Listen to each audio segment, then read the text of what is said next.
another interesting class in English language. My name is Imbreloluma Ribala from Condoleezza, and our theme for today is Oracy Skills, Listening Comprehension, with a very interesting topic, listening for summary through identifying key words. Now, by the end of this lesson, you should be able to listen attentively to presented materials, identify key words that signal main ideas, identify key sentences signaled by the relevant keywords, and put the sentences in a summary form. Now let's look at the definition of a summary.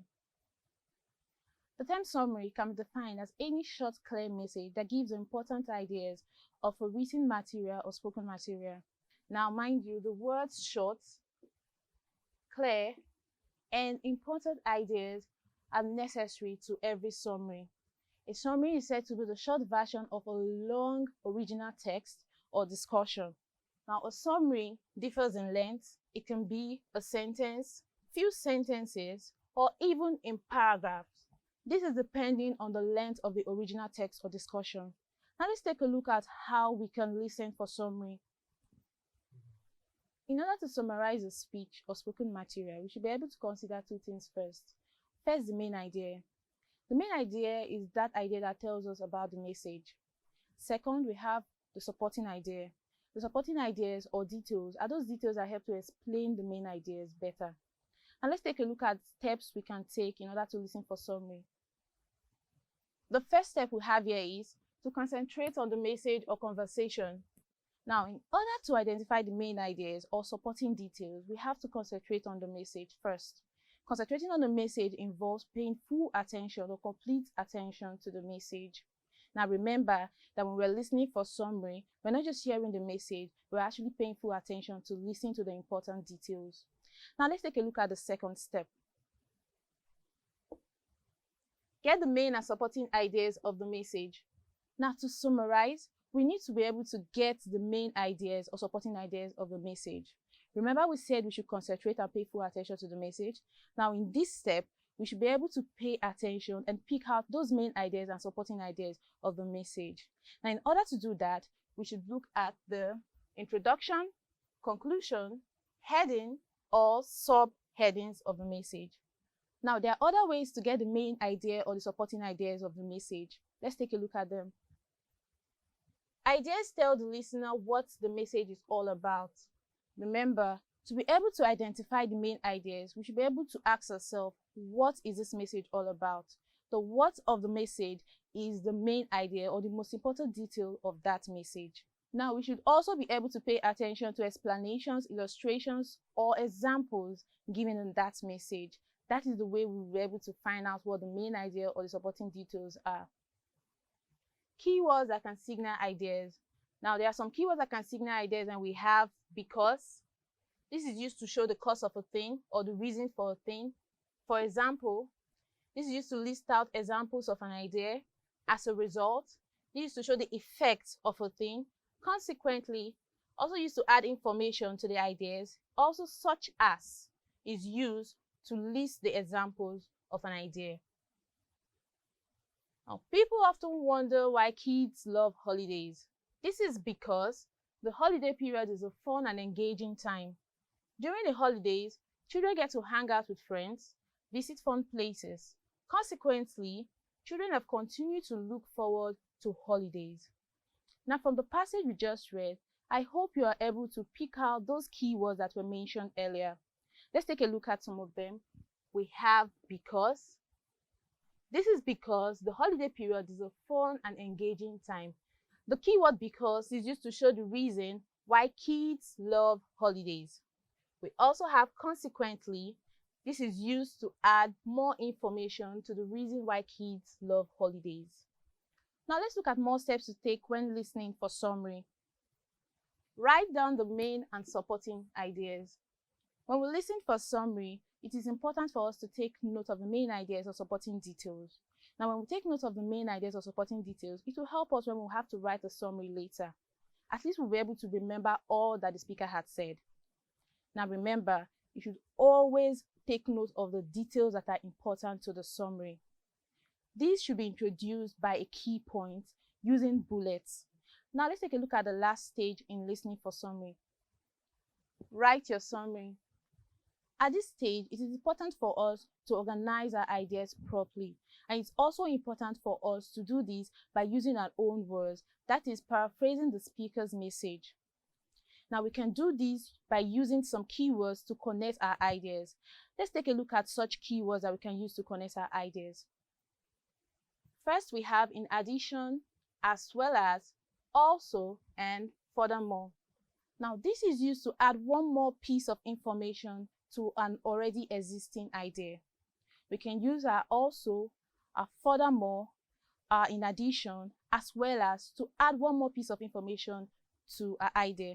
For example, we have this passage: the weather in this side of the world is different. When it rains, there is a heavy downpour. Also, people have to wear sweaters when it rains and light clothes when it is sunny. Next, we have first, second, and third. Now, the first, second, and third keywords are used to list ideas in series. Let's take a look at an example. As a result of the high price of tomatoes in the market, the government had taken up certain decisions. Firstly, they have decided to train more farmers on how to grow tomatoes. Secondly, the farmers will receive financial help as well as fertilizers. Next, we have despite or despite the fact. Now, this keyword is used to contrast ideas. That is to say, it is used to introduce the differences between two ideas.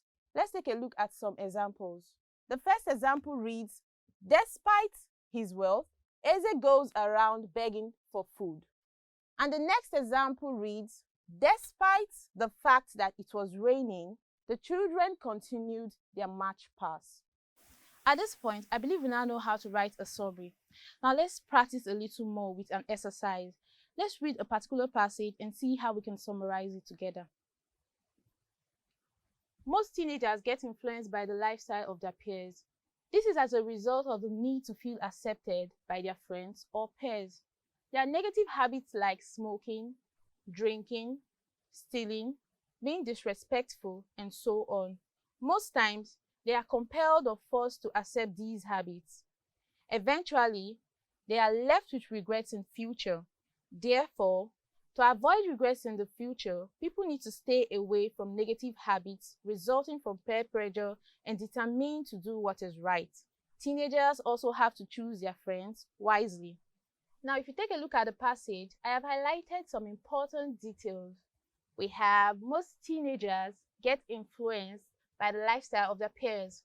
We also have the need to feel accepted by their friends or peers. This is the reason why most teenagers get influenced by the lifestyle of their peers. And then we'll have the examples of negative habits like smoking, drinking, stealing, being disrespectful. I also highlighted the idea that they are forced to accept these habits. And then we have the regrets in future, that is a result of giving up to peer pressure. And then I also highlighted suggestions for teenagers to be able to stay away from peer pressure. We have the need to stay away from negative habits. And these can be done by doing what is right and to also choose our friends wisely. Now let's take a look at the summary I made concerning this passage. My summary says, nowadays, teenagers are mostly influenced negatively by their age mates. They get involved in negative habits such as smoking, drinking, stealing, and so on. In order to avoid any regrets in future, first, teenagers have to shun negative habits and be determined to stick to their decision. Secondly, they must be sure to choose their friends wisely. Now we've come to the end of today's class. But before we go, let's take a look at all that we've learned so far in a summary. Today we've learned that a summary is defined as a short, clear message or story that gives the important ideas of a discussion or any written material. We also learned that it is important to concentrate on the message, write down the main and supporting ideas before writing the summary. And we learned that there are certain keywords that help us write a summary, and they are said to connect ideas or to enable the summary make sense. They include despite, furthermore, also, and so on. Now, let's test ourselves on what we've learned so far. Question 1. Which of these statements is true? Option A. A summary should include relevant ideas only. Option B. The original text is shorter than the summary. Option C. The keyword despite is used to list ideas.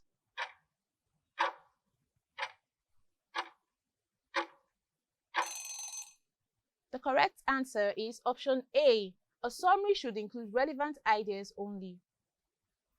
Question 2. From the options below, which of these keywords is used to add information to an already existing idea? Option A, nevertheless. Option B, furthermore. Option C, despite.